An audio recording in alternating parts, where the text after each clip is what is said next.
India versus Australia third ODI match review. ఆరిపోయే దీపానికి వెలుగెక్కువ అంటూ ఉంటారు. సో రోకో అయితే ఆరిపోయింది మ్యాచ్, ఆరిపోయింది సిరీస్, ఆ తర్వాత వెలిగారు. Rohit Sharma okay, second ODI match అద్దరగొట్టేశాడు.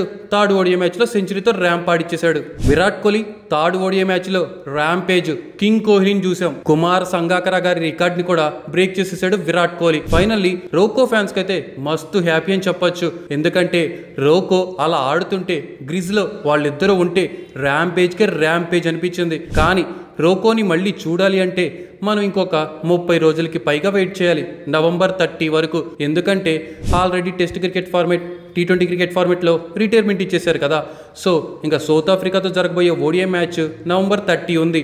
అంటే ఇంకొన్ని 30 రోజులకి పైగా రోకో ఆగమనం కోసం వెయిట్ చేయాల్సిందే. ఇంకా India versus Australia third ODI match review చెప్పాలంటే వరుసగా 18 సార్లు టాస్ ఓడిపోయింది ఓడిఐ క్రికెట్ ఫార్మేట్లో టీమిండియా. ఇది వరల్డ్ రికార్డ్ అని చెప్పాలి. ఇంకా అలాగే ఆస్ట్రేలియా బ్యాటింగ్ మొదలెట్టేశారు, కానీ ఎక్స్పెక్ట్ చేసినంత పర్ఫార్మెన్స్ లేదు. ప్రతి ఒక్కళ్ళు ఫెయిల్ అవుతూనే వచ్చారు. కానీ ఈసారి అద్దరగొట్టిన ప్రతి ఒక్కళ్ళు Connolly, Mitchell Owen, Travis Head, Mitchell Marsh. కానీ థర్డ్ ఓడిఐ మ్యాచ్లో అందరూ ఫెయిల్ అయ్యారు, ఒక్క రిన్షా తప్ప. సో అలాగే జస్ట్ 236 రన్స్ కొట్టారు మా ఆస్ట్రేలియా వాళ్ళైతే. ఇంకా టీమిండియా వేట మొదలెట్టేసింది. చాలామంది అయితే శుభ్మన్ గిల్ ఎప్పుడు అవుట్ అవుతాడా, రోకో ఎప్పుడొచ్చి అద్దర కొడతారా అని చూస్తున్నారు. ఇంకా శుభ్మన్ గిల్ క్యామియో అద్దరిపోయింది.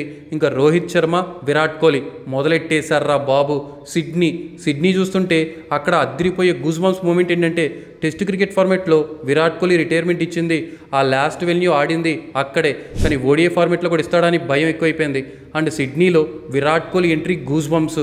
విరాట్ కోహ్లీ ఫస్ట్ రన్ కొట్టిన తర్వాత అతను ఇచ్చిన స్మైల్కి ఫిదా అయిపోయారు. రోహిత్ శర్మతో సాధించిన ఫీలింగ్, ఒక సెంచరీ కొట్టిన ఫీలింగ్ చూస్తే ర్యాంపేజ్ అనిపించింది. ఇంకా సిడ్నీలో అయితే రోహిత్ శర్మ ఊచ కోత సెంచరీ అని చెప్పొచ్చు. లిటరల్లీ ఆస్ట్రేలియాకి అఫీషియల్ ఫాదర్ ఎవరైనా ఉన్నారు అంటే విరాట్ కోహ్లీ అండ్ రోహిత్ శర్మ చెప్పొచ్చు.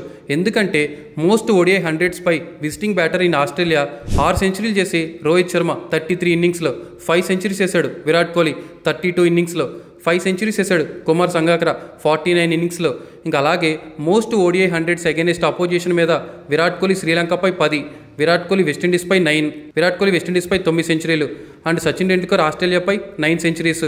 రోహిత్ శర్మ కూడా ఆస్ట్రేలియాపై అగైనెస్ట్ 9 సెంచరీస్తో అద్దరు కొట్టేశారు మామ. ఇంకా అలా చూసుకుంటే వీళ్ళ పార్ట్నర్షిప్ అయితే 50 రన్స్ చేరింది. రోకో పార్ట్నర్షిప్ 100కి చేరింది, 150కి చేరింది. లిటరల్లీ అద్దర కొట్టేశారు వాళ్ళిద్దరైతే. అండ్ రోహిత్ శర్మ, విరాట్ కోహ్లీ ఇలా ఆడుతుంటే అలా చూడబుద్ధి అయిపోయింది మామ. రోకో ఈజ్ ద బెస్ట్ అని ప్రూవ్ చేసేసారు. కానీ నవంబర్ 30 వరకు మళ్ళీ వెయిట్ చేయాల్సిందే. కానీ రోకో చాలా ఆలస్యంగా ఫైర్ అయ్యారు, అలాగే సిరీస్ని కోల్పోయారు.